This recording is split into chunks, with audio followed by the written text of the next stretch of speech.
හොඳයි යාළුවනේ. අද අපි කතා කරන්න යන්නේ ඔයාගේ නිවසේ තියෙන රයිස් කුකර් එක බත රොස් වෙනවනම් එහෙමත් නැත්නම් බත ඉදෙන්න කලින් රයිස් කුකර් එක ඕෆ් වෙනවනම් ඒ ගැටලුව निराකරණය කරගන්න ආකාරය පිළිබඳවයි. අපි මුලින්ම මේ සඳහා රයිස් කුකර් එකේ පසුපස ආවරණය ගලවා අයින් කරගනිමු.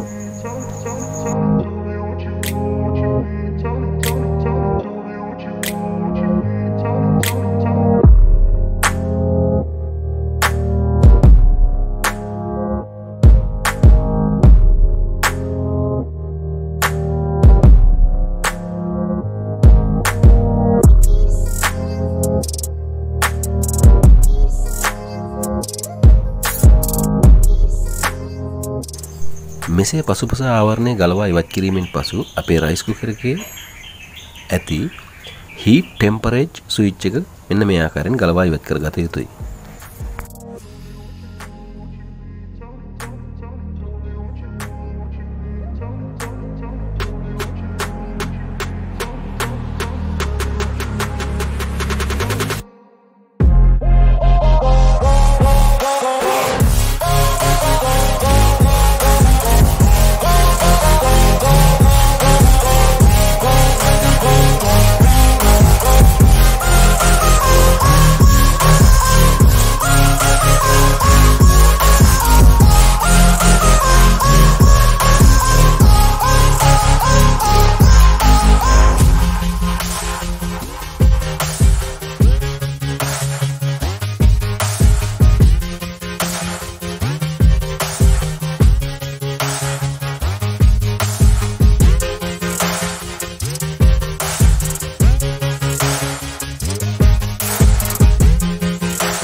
මෙලෙස ඉතා සීරුවෙන් ගලවා ඉවත් කරගන්නා ටෙම්පරේචර් ස්විච් එක අපි නැවත අලුත් ස්විච් එක මෙතනට සවි කිරීම තමයි දැන් සිද්ධ කරන්න යන්නේ.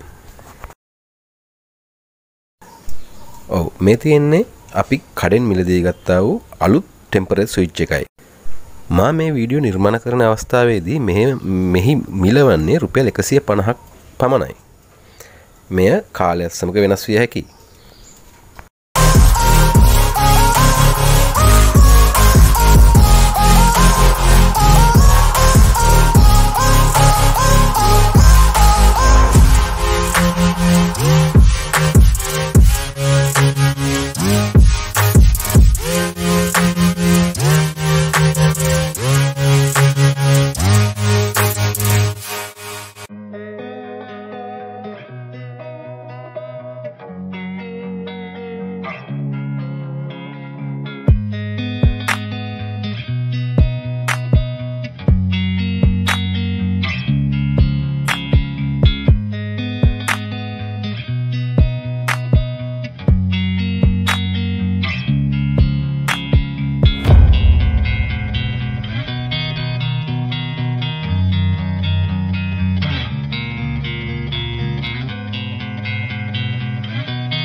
හොඳයි යාළුවනි. දැන් සියල්ල අවසానයි. දැන් අපිට තියෙන්නේ පසුපස ආවරණය සවි කිරීමත් සමග මෙය ක්‍රියා කරන්නේදයි බලා ගැනීම පමණයි. ඔබ නිවැරදිව මෙම ස්විච් සවි කරේ නම් එය ඉතාමත් හොඳින් නිවැරදිව ක්‍රියා කරනු ඇත.